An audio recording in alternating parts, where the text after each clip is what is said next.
Welcome to the Sock Puppet News Channel, your source for breaking news and bad jokes. Today's story: Trump's not happy with how EU regulators have treated U.S. tech giants. More on this story from Professor Ploufling, right after you like and subscribe. The trouble is with your socks today. Thanks, Zinga, as the story reads here. He said that the EU's cases against these US tech companies are a form of taxation. A key takeaway is Trump views the EU's actions as a form of tax, indicating his dissatisfaction with the regulatory approach towards US tech giants. You know what they say, when life gives you lemons, make lemonade, but when life taxes your tech company, well, that's just not very funny. Thanks for that, Professor. Makes me think of this takeaway. Bloomberg predicted that this is just the start of a fiery back and forth between the Trump administration and the EU that could span the entirety of his second term.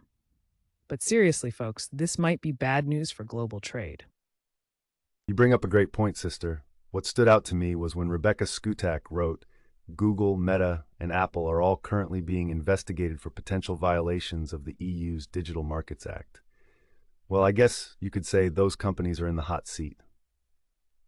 In my opinion, Balthazar brings up a good point, like Google, Meta, and Apple are all currently being investigated for potential violations of the EU's Digital Markets Act.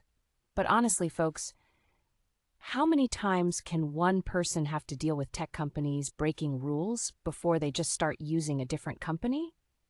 Knock, knock. Who's there? Google. Google who?